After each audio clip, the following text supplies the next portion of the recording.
Bonjour et bienvenue dans Voix de soignant by Fed Medical. Dans ce podcast, nous recevons des professionnels de la santé. Immergez-vous dans leur quotidien de passion et de vocation en écoutant leurs témoignages inspirants. Bonne écoute! Bonjour à tous et ravi de vous retrouver pour ce nouveau numéro de Voix de soignant. Ce podcast s'adresse à tous les actuels et futurs professionnels de la santé, mais aussi à tous ceux qui souhaitent bénéficier d'informations sur ce secteur et l'ensemble de ses métiers. Je suis Maïva Ramsaï, chargée des contenus marketing chez Fed Group, et j'ai le plaisir d'accueillir aujourd'hui Charles Genet, kinésithérapeute du sport, qui nous parlera de son métier et de son quotidien. Bonjour Charles. Bonjour. Alors, avant d'aborder votre quotidien de kinésithérapeute du sport, est-ce que vous pouvez nous expliquer ce qu'est la kinésithérapie ? Alors oui, tout à fait. Donc la kinésithérapie, en fait, c'est une origine en deux mots qui vient du grec et qui nous dit que en fait c'est le soin par le mouvement. Donc kiné étant le mouvement et donc thérapia le soin.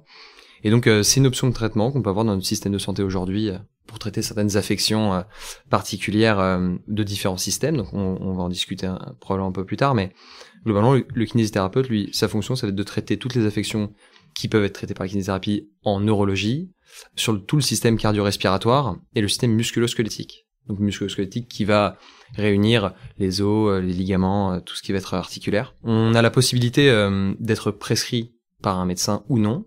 C'est donc le remboursement du patient qui va rentrer en jeu, mais pour la partie traitement, effectivement, on préconise en général dans le parcours classique d'aller chez le médecin pour poser le diagnostic, obtenir une ordonnance et commencer les soins en kinésithérapie par la suite. Ok. Et les troubles sont divers pour On peut avoir différents troubles, effectivement. Il y a un certain nombre de pathologies qui sont traitées, mais globalement, c'est vrai que c'est un métier qui nous permet vraiment une pluralité de soins différents. Ça va de l'AVC pour la partie neurologique, on pense souvent à tout ce qui va être AVC, tout ce qui va être au niveau cardio-respiratoire, les problèmes pulmonaires, on a effectivement tout ce qui va être en post-chirurgie par exemple, parce que on vous a retiré un poumon ou un morceau de poumon, ou alors on vous a greffé de nouveaux poumons, il va falloir réapprendre à respirer, c'est aussi le cas pour les maladies respiratoires chroniques, donc qu'on a notamment à cause de les cigarettes et autres, voilà. On va traiter ça, et effectivement, le quotidien du kiné, notamment dans ma partie, ça va être plutôt tout ce qui va être les affections musculo-squelettiques. C'est orthopédique, donc ça va être tout ce qui va être les entorses, donc les ligaments, les tendinopathies, donc toutes les blessures qu'on peut rencontrer d'un traumatisme, une chute ou autre. Donc, quand vous avez été par exemple immobilisé pendant un temps suite à une fracture, et ben après ça, vous avez de la rééducation pour réapprendre à bouger correctement, à recontracter les muscles, récupérer de la force, pour en fait reprendre vos activités quotidiennes. Et le but du kiné, c'est vraiment de permettre au patient de reprendre ses activités normales, quelle que soit la pathologie initiale, ou le plus possible en tout cas. Très bien. Voilà. Et ben merci pour cette présentation. On va passer à vous maintenant.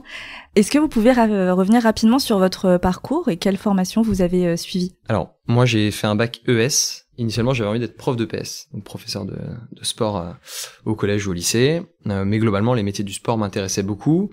Donc j'ai fait un parcours qu'on appelle éducation et motricité en STAPS. Donc STAPS étant en gros la fac de sport. J'ai fait cette licence, et en parallèle de ça, moi je suis entraîneur de rugby, toujours entraîné depuis que j'ai 17 ans. Et je me suis rendu compte que finalement, la partie éducation, alors même si je me suis rendu compte après dans mon métier actuel qu'il y a une grosse partie éducation chez les patients, mais la partie éducation chez les jeunes, ça me plaisait beaucoup, mais de là en faire mon métier, je me suis dit que c'était un petit peu trop, et que j'avais besoin de voir autre chose. Et donc j'ai la chance d'avoir un ami qui est infirmier et qui m'a dit mais tu devrais regarder la kiné parce que ça correspond un peu à tes valeurs, à ce que t'aimes en général. Il y a une notion vraiment sportive qui existe. C'est du soin médical, j'étais déjà très intéressé et j'étais en train de me demander si j'allais retourner en médecine carrément pour faire médecine, faire médecin. Mais j'avais déjà donc 3 ans d'études et je commençais un master en recherche en sciences sociales en l'occurrence, dans le domaine du sport. Donc voilà, j'ai pris le temps de bien y réfléchir. J'ai du coup pas terminé mon master, j'avais commencé un master 1, je l'ai pas terminé. J'ai préparé les concours et je suis parti donc aux Pays-Bas pour faire mes études de kiné. Il se trouve que j'ai choisi les Pays-Bas parce que c'était en anglais, et moi je voulais vraiment faire mes études en anglais, enfin je voulais en tout cas avoir une partie de mon cursus en anglais, c'était sûr à 100% depuis toujours, et il se trouve que je trouvais que ça alliait assez bien les deux finalement, le côté je partais pour faire kiné, les concours, l'avantage c'est que les résultats on les avait en avril, donc je savais tout de suite si c'était parti pour l'année prochaine ou si je reprenais mon master normalement en master 2, et il se trouve que j'ai réussi les concours, et du coup j'ai eu la possibilité de partir aux Pays-Bas, donc j'ai passé 4 ans et demi aux Pays-Bas. J'ai fait donc tout le cursus là-bas, en gros. C'est 100% en anglais, 100% sur place, à part pour les stages que je suis revenu faire en France. Ah oui. Parce que oui, j'ai la possibilité de revenir en France pour tous mes stages, parce que c'est une école qui est vraiment ouverte sur l'international. Donc je pouvais revenir en France, mais aussi partir ailleurs à l'étranger. Ok. Donc moi, pour des raisons très personnelles, je revenais en France pour tous mes stages et régulièrement. Et ensuite, j'ai juste eu l'équivalence française à obtenir de diplôme. Oui. Voilà, qui me permet aujourd'hui d'exercer. Donc je peux exercer dans l'Europe quasiment entière. Ok. Dans plusieurs pays du monde aussi. En fait, quasiment tous les pays, hormis l'Australie, la Nouvelle-Zélande et les États-Unis. D'accord. Je crois, et peut-être le Canada aussi, qui sont dans les pays où il faut refaire des démarches particulières. Pour le reste, je peux travailler à peu près où je veux. D'accord. Bon, parfait. Voilà. Donc, après toutes ces études, maintenant, vous êtes kinésithérapeute du sport.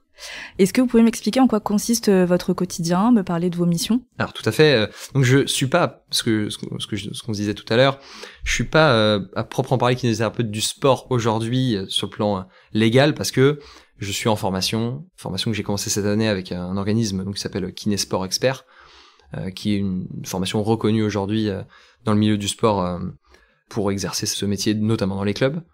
Mais ce que j'ai l'habitude de dire, c'est que pour moi, il y a deux métiers dans la kiné du sport. Il y a la kiné du sport en cabinet, donc en activité libérale, avec des consultations quotidiennes. Et il y a la pratique qu'ont beaucoup de kinés du sport. C'est la pratique en club, directement. Et donc moi, j'ai la chance de pouvoir exercer les deux versions finalement de ce métier, au sens où j'ai une grande partie de ma population en cabinet, dans mes patients, qui sont sportifs eux-mêmes, souvent amateurs, mais j'ai aussi des athlètes qui sont semi-professionnels, professionnels. J'en ai un petit peu moins, c'est vrai que c'est quand même plutôt des amateurs. Et cette partie, effectivement, au club de rugby de Courbevoie, où je travaille donc maintenant depuis presque 4 ans, en tant que kiné, dans un premier temps assistant, et puis après j'ai pris un poste dès l'obtention de mon diplôme. Et donc ces deux métiers sont sensiblement différents, je pense qu'on va revenir un peu dessus, mais globalement, en cabinet, ce qu'on peut dire, c'est que j'ai un patient avec lequel je vais devoir échanger. Sur une première consultation, on ne sait pas vraiment ce que le patient va avoir. Parfois, le médecin nous propose une ordonnance qui est pas totalement, j'ai envie de dire totalement exhaustive et totalement précise en matière du diagnostic et de la certitude de ce qu'a le patient. Donc là, je vais avoir un gros travail à faire pour justement aller reposer énormément de questions, ce qu'on appelle l'anamnèse. C'est le moment où on va discuter avec le patient, le faire parler surtout, lui poser plein de questions pour savoir ce qui se passe. Ça, c'est une première consultation qui en général prend au moins 30 minutes, suite à laquelle on va faire toute une batterie d'examens cliniques, où on va essayer d'aller comprendre ce qui se passe exactement. Et effectivement, la partie club dont je parlais avant, qui effectivement, là je vais connaître un peu mieux le joueur. Potentiellement, je travaille avec lui depuis déjà 4 ans, 5 ans. Je sais exactement qui il est. Il a déjà vu notre médecin référent au club, qui est un médecin du sport lui-même, avec qui j'ai déjà échangé à son propos. L'entraîneur m'a déjà envoyé la vidéo de la blessure, parce qu'on a la chance de travailler avec aujourd'hui une assistance vidéo. Et donc forcément, le diagnostic est forcément un peu plus précis à ce moment-là, et me permet d'aller un peu plus vite sur cette partie-là, et prendre un peu plus de temps sur la partie justement traitement, avec des joueurs qui en général ont quand même envie de revenir sur le terrain très rapidement. Voilà, donc c'est deux choses qui sont assez différentes. Très bien. Est-ce que vous pouvez me donner quelques exemples d'exercices qu'on prodigue aux patients? Ouais, tout à fait. Alors c'est vrai que là je prends l'exemple d'un patient que j'ai eu tout à l'heure, qui vient me reconsulter suite à, donc il avait eu initialement ce qu'on appelle un syndrome de l'essuie-glace, qui est donc une pathologie assez fréquente chez les coureurs, qu'on a traité, on a travaillé plusieurs mois ensemble, et c'est un athlète qui il prépare une course de 80 km. Donc il est évident que je vais pas pouvoir le faire courir 80 km sur le temps d'une consultation, mais par contre, on essaie de se rapprocher un maximum de sa réalité de terrain dans la rééducation, parce que si lui retourne, alors en l'occurrence, faire de la course dans la montagne, eh ben il faut qu'il soit préparé, et c'est pas en faisant potentiellement un massage et quelques étirements qu'il va être prêt à faire ça. Donc l'enjeu, c'est de justement récupérer, on regarde les muscles qui vont être concernés. Typiquement, dans son cas, aujourd'hui, on a travaillé sur une notion de périostite, donc qui est aussi une pathologie assez fréquente chez les coureurs. Et donc là, typiquement, aujourd'hui, on a travaillé un petit peu sur essayer de lever un petit peu ces symptômes. Donc il y a eu une notion effectivement de massage, quelques outils de thérapie manuelle un petit peu qu'on va faire pour permettre de bien vasculariser la zone, c'est-à-dire amener du sang. Donc on va venir masser un petit peu, on va venir appuyer un petit peu dessus, mais surtout remettre en charge, parce qu'on sait aujourd'hui qu'il y a une vraie question de remise en charge sur cette pathologie. Donc on lui a fait faire des pointes de pied, avec une charge additionnelle, donc du poids dans les mains, avec une bonne quantité. Et l'idée, c'est petit à petit de le refaire courir, et c'est de retourner sur la course à pied. Et en fait, c'est ce que dit un kinésithérapeute qui est aujourd'hui assez connu, qui s'appelle Flavio Bonnet, que je vous conseille d'ailleurs d'écouter si vous êtes intéressé, parce qu'il donne énormément de conseils assez pertinents. Et Flavio Bonnet nous dit aujourd'hui qu'effectivement, il faut qu'on se rapproche le plus possible de la prescription d'exercice, et en fait donner aux patients, comme le médecin vous prescrirait du Doliprane ou un anti-inflammatoire, bah, nous on va vous prescrire d'aller courir 10 fois 1 minute, avec 1 minute de marche entre chaque course, plutôt que de rien faire du tout.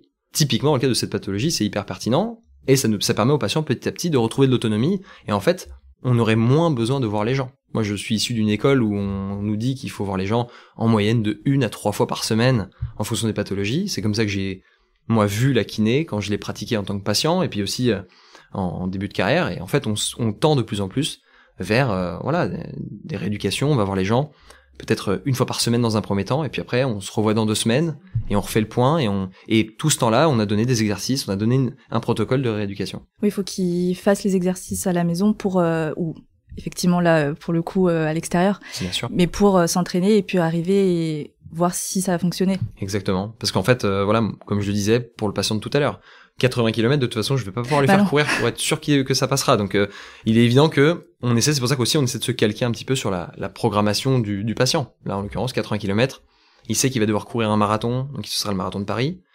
Typiquement, là, dans son cas, le 80 km, je crois que j'avais dit 1 mois, c'est un peu plus longtemps que ça. Il a un bon temps de préparation. Et ben, il y a le marathon de Paris, c'est notre prochain objectif. Il faut qu'il le court, et il faut qu'il le court sans douleur, pour valider petit à petit les étapes. Donc là où on aurait dit il y a 10 ans, ok, bah, c'est une périostite, donc repos, on touche à rien, et puis on revient et on regarde dans 1 mois ce qui s'est passé. Il se sera passé qu'il se sera déconditionné, il aura perdu de la masse musculaire, il aura perdu du cardio. Donc moi je lui donnais aussi les conseils par exemple d'aller faire du vélo, voilà. Oui, d'autres techniques pour soigner la blessure, mais tout en restant actif. Et on sait aujourd'hui que plus le patient va rester actif, et potentiellement plus il va guérir rapidement. Ça c'est ce qu'on sait aujourd'hui. Ouais. Ok. Bon c'est très clair pour moi. Je sais que vous intervenez également auprès de personnes âgées pour traiter les rhumatismes. En quoi cela consiste ? Tout à fait. Alors effectivement, j'ai la chance de travailler effectivement aussi avec des personnes âgées. C'est vrai que souvent on nous pose la question en disant on pense que la journée d'un kiné du sport, c'est de voir des patients avec des entorses toute la journée, d'une trentaine d'années, qui font des marathons et ultra trail et autres.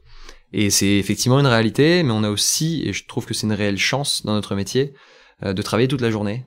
Oui. Comme nos patients, et nos patients ils peuvent venir potentiellement, pour les plus actifs, ils peuvent venir le matin, ils peuvent venir sur la pause déjeuner, ils peuvent venir le soir.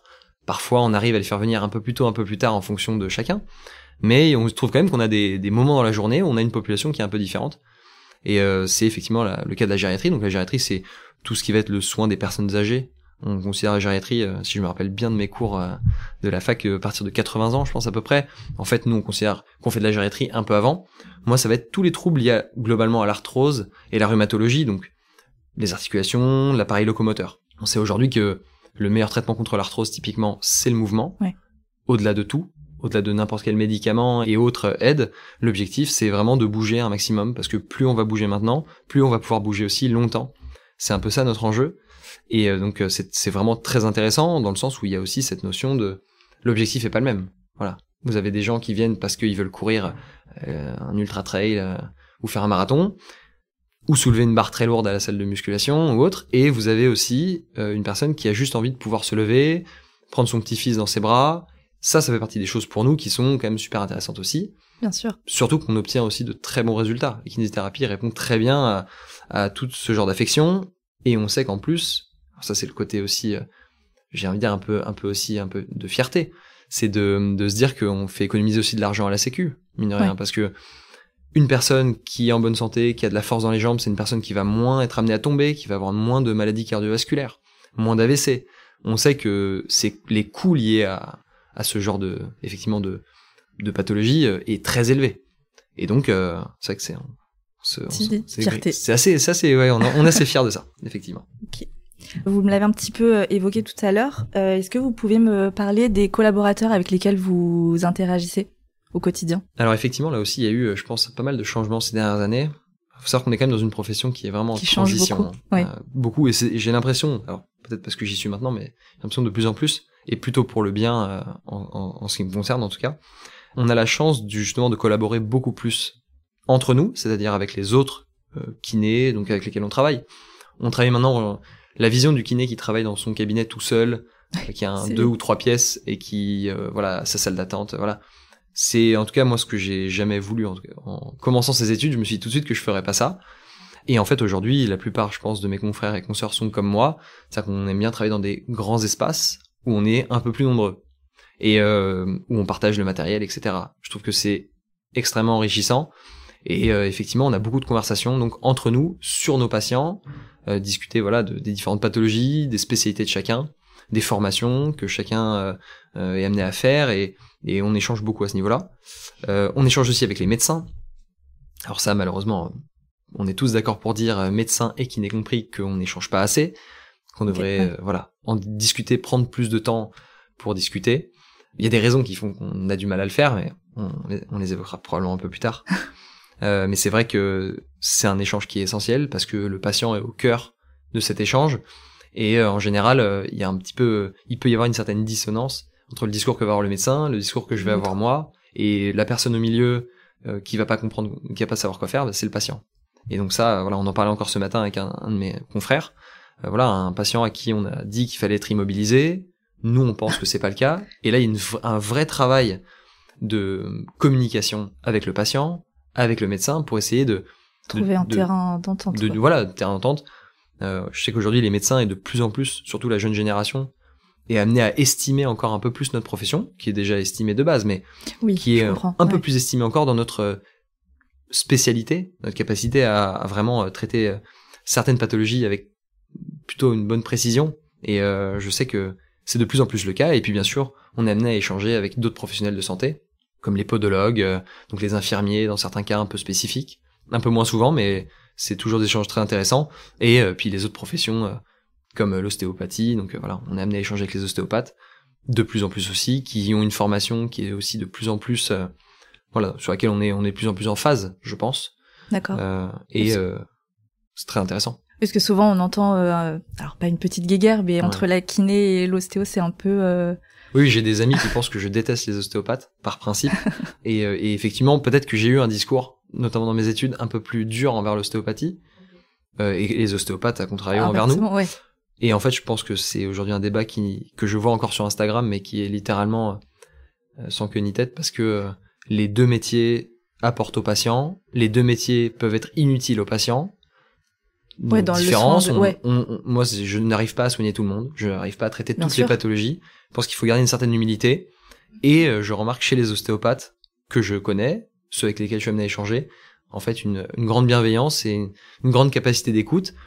Et je pense que voilà, si tout le monde essayait un peu plus de travailler ensemble, je pense que c'est le patient qui gagnerait plus que les guéguerres de savoir qui traite quoi. Je pense que l'ostéopathie répond à certaines problématiques. La kinésithérapie a d'autres problématiques, parfois les mêmes. Parfois les deux ensemble marchent mieux que l'une ou l'autre séparément. Je ne vois pas l'intérêt de cette guéguerre, effectivement. Ouais, le principal, c'est de guérir le patient, donc je crois, oui. Pas besoin. Je crois, tout à fait. Et pourquoi donc vous avez choisi de travailler dans le domaine du sport ? Il y a une raison particulière, même si vous l'aviez un petit peu évoqué au début, mais... Bien sûr, ouais. Déjà, je pense que c'est mon arrivée dans ce métier de base. Je crois que le fait d'arriver par le rugby, parce que moi j'ai joué au rugby pendant 20 ans, donc j'ai effectivement vu beaucoup de blessures. Je me suis moi-même, je touche du bois, pas beaucoup blessé finalement, mais non, c'est vrai que c'est peut-être mon arrivée dans ce métier au départ. Et après, c'est effectivement un intérêt peut-être médical un peu plus grand. Alors, je suis hyper intéressé par la neurologie. Typiquement, je fais aussi un peu de justement le système cardio-respiratoire. J'ai travaillé à l'hôpital Foch, dans lequel on a travaillé sur des patients après transplantation pulmonaire. C'est extrêmement intéressant sur le plan médical aussi. Mais j'ai l'impression que voilà, mon intérêt personnel le plus grand, il reste pour le système musculo-squelettique, pour l'orthopédie. C'est là où je prends le plus de plaisir, je pense, à travailler au quotidien. On va en parler après, mais c'est important de prendre du plaisir dans ce travail. Voilà, je suis amené à faire d'autres choses. Et on parlera un petit peu plus tard, je crois, justement des intérêts de ce métier.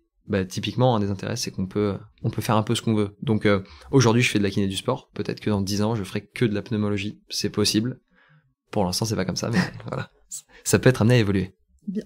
Dans votre quotidien, comment vous définiriez-vous votre rapport avec les patients ? Alors, le rapport aux patients, il y a eu une certaine forme de changement aussi de modèle dans la prise en charge de nos patients. On avait une vision très biomécanique. Non, moi je l'ai pas apprise celle-là parce que j'ai fini mes études il y a finalement pas si longtemps que ça. Mais c'est une vision biomécanique qui était très axée sur le tissu cible. Voilà, vous êtes blessé au coude, et bah c'est le coude qui pose problème. Aujourd'hui, on se rend compte quand même chez beaucoup de patients que oui, le coude pose problème. Si vous avez mal au coude, il y a de fortes chances que ça vienne de là. C'est ce qu'on croit. Mais on sait qu'il y a aussi des mécanismes qui viennent entretenir ces douleurs, qui sont pas forcément des mécanismes biologiques d'origine mécanique, c'est-à-dire musculaire ou tendineuse, même si c'est ce qu'on va traiter. Et effectivement, on a des techniques pour traiter ça. La remise en charge progressive, si c'est un tendon, on va essayer de remettre petit à petit du poids dessus et voir si ça réagit bien.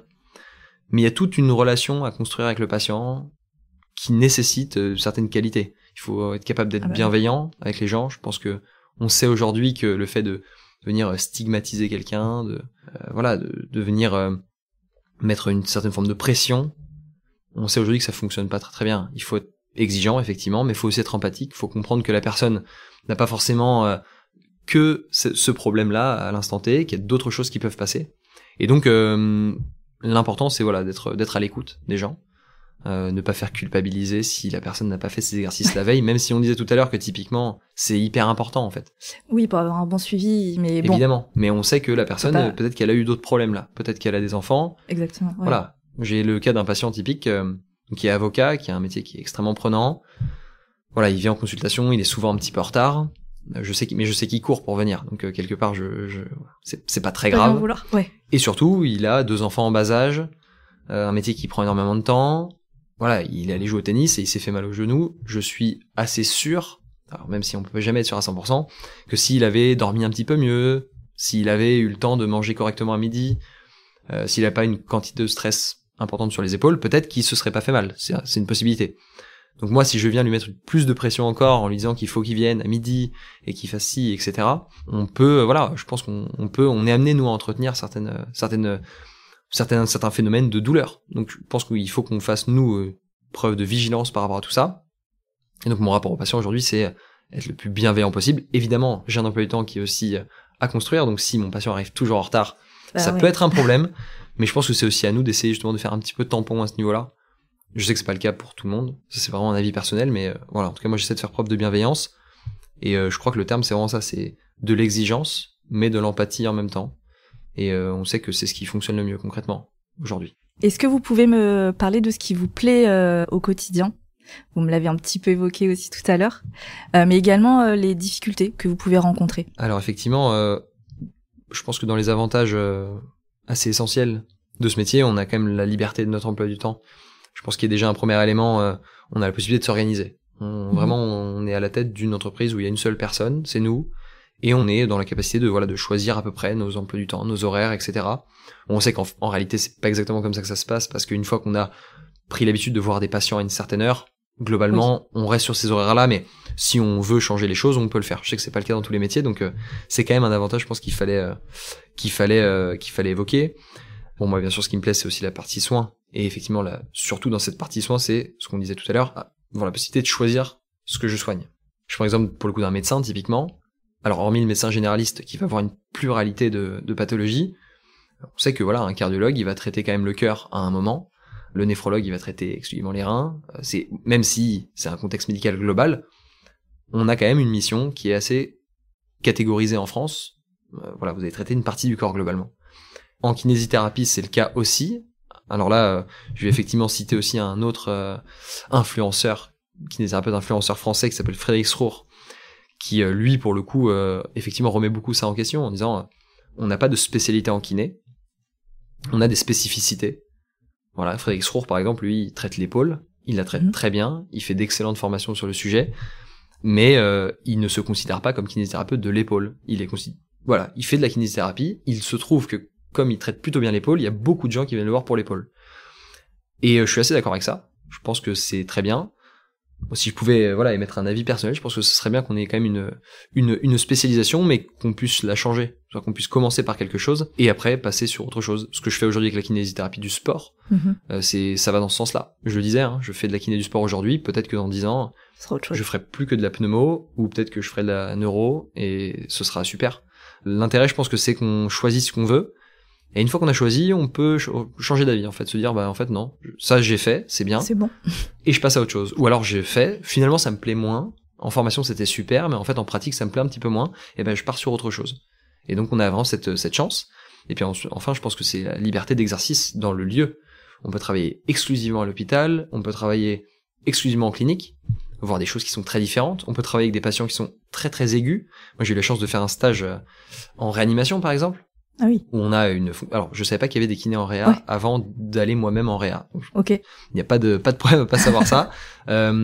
Et en fait, c'est essentiel, c'est un métier essentiel. Alors, je salue les kinésithérapeutes de la réanimation de l'hôpital Foch qui font vraiment un travail admirable, au sens où on est effectivement là les premières personnes qui vont permettre à un patient de se remettre debout après avoir été alité pendant plusieurs mois, plusieurs semaines, plusieurs jours, ça dépend, dans des cas qui sont parfois assez critiques, et on sait que le fait de se relever, ça va être essentiel pour le patient pour survivre, littéralement. Donc là, on est au plus proche de ce qu'on appelle l'aigu, c'est-à-dire vous sortez de la pathologie juste à l'instant.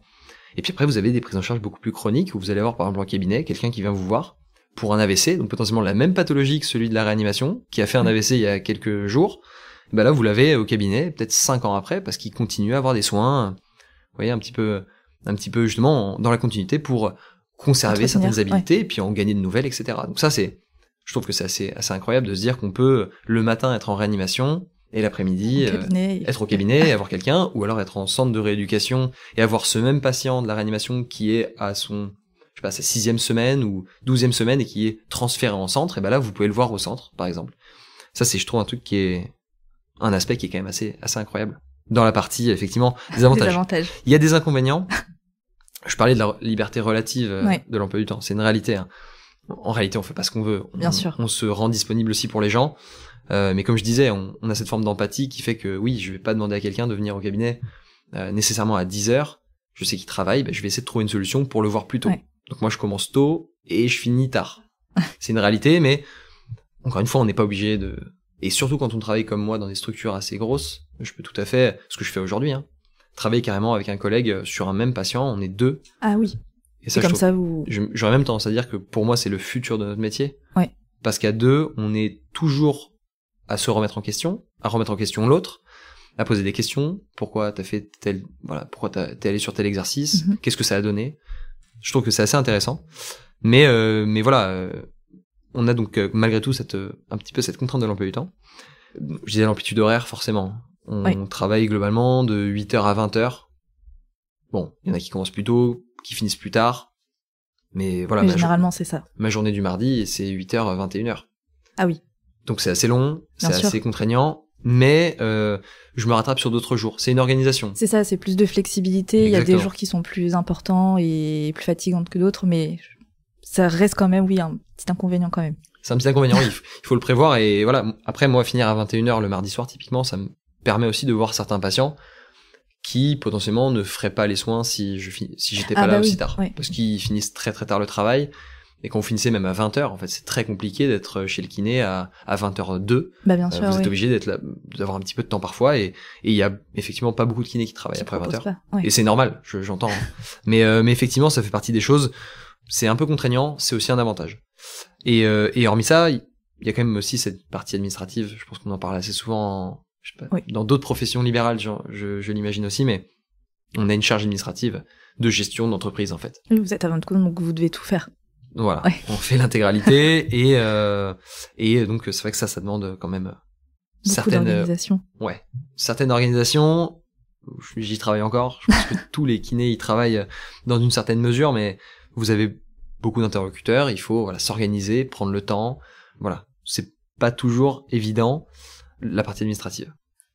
Je pense que un autre sujet, je réfléchis comme ça. Je pense que le contact direct aussi avec la souffrance, ça c'est un sujet. C'est compliqué.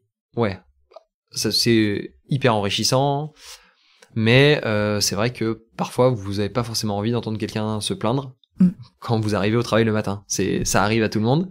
Nous c'est le cas aussi. Alors, je pense qu'on a cette capacité aussi à prendre du recul. On sait pourquoi on est là pour une mission et on fait notre mission.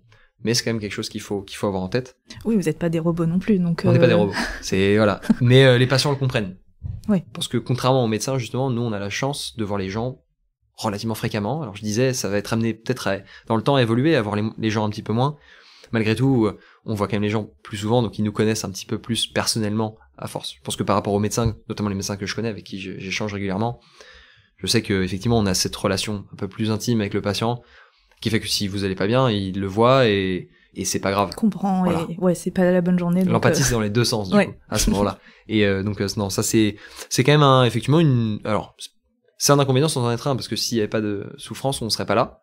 Donc on n'aurait pas de travail, quelque part. Donc c'est pas bien qu'il y ait de la souffrance, mais en tout cas, c'est bien qu'on soit là pour la soulager un petit peu si on peut. Mais effectivement, c'est un truc quand même à prendre en compte quand typiquement, si on se projette dans ce genre de métier. Il faut savoir que, voilà, c'est pas, tout le monde n'est pas toujours de bonne humeur, tout le monde n'est pas toujours, parfois les patients sont un petit peu en difficulté. Et un dernier point que je voulais évoquer sur ce sujet, c'est, on discutait un petit peu en off, la partie, effectivement, le prix de la consultation. On sait aujourd'hui que c'est un sujet pour les médecins, c'est un sujet pour les infirmiers, c'est un sujet pour tous les professionnels de santé. Ouais. C'est que la consultation aujourd'hui en France, elle a 16 € quelque chose, 50 et quelques. C'est vrai qu'aujourd'hui, objectivement, en tout cas, je parle pour Paris, mais c'est vrai dans, je pense, à peu près toutes les villes de France, si ce n'est toutes les villes de France, 16,50 € pour 30 minutes, c'est trop peu. Oui. On peut pas, objectivement, je pense qu'on peut pas faire du bon travail à ce prix-là. On a besoin, effectivement, de prendre du temps. Ce qu'on disait un petit peu avant, hein, quand moi je fais un bilan, ça me prend globalement 1 heure. Parce que j'ai 30 minutes où on discute au départ, essayer de comprendre ce qui se passe. Alors je pourrais ne pas prendre ce temps, hein, et aller traiter directement le diagnostic posé sur l'ordonnance par les médecins. Mais en fait, je crois que c'est pas ce que le médecin veut nécessairement. Lui aussi va vouloir qu'on vienne aller poser des questions, creuser un petit peu. C'est pas ce que veut le patient, parce que lui, ce qu'il veut, c'est aussi parfois juste parler. Ah oui. On parle justement énormément de ça quand on parle de la communication tout à l'heure. Parfois, j'ai vu des patients aller mieux sans que je les ai touchés. Ah oui.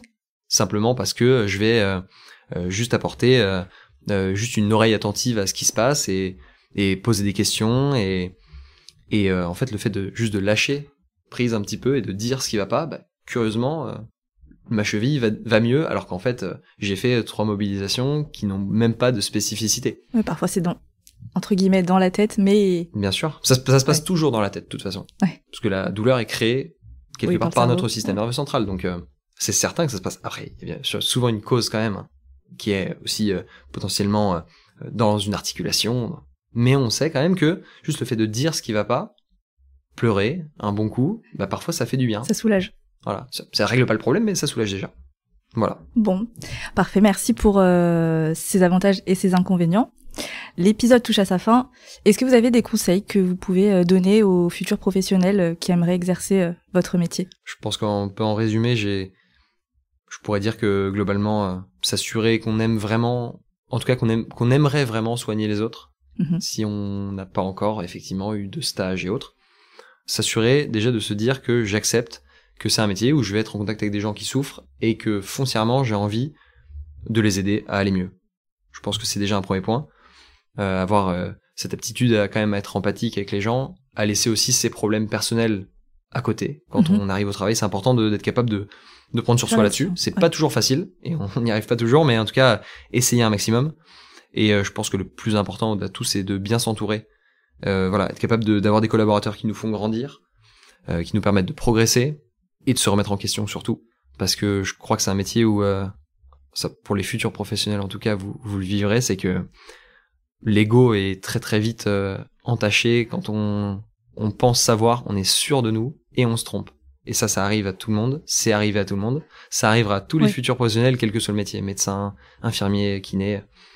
On est sûr de savoir et on se trompe. Et à ce moment-là, on se remet vraiment en question et on se dit, ok, en fait, faut que je me détende un petit peu. Donc vraiment, s'entourer de bonnes personnes, c'est vraiment, je pense, le nerf de la guerre dans ce métier. Merci Charles d'avoir partagé votre quotidien de kiné et d'avoir accepté mon invitation. Je suis ravie d'avoir permis à nos auditeurs de vous découvrir et d'en apprendre plus sur le métier. Je vous donne donc rendez-vous très prochainement pour un nouvel épisode. À bientôt. Merci pour votre écoute. Nous espérons que ce temps de partage vous a plu.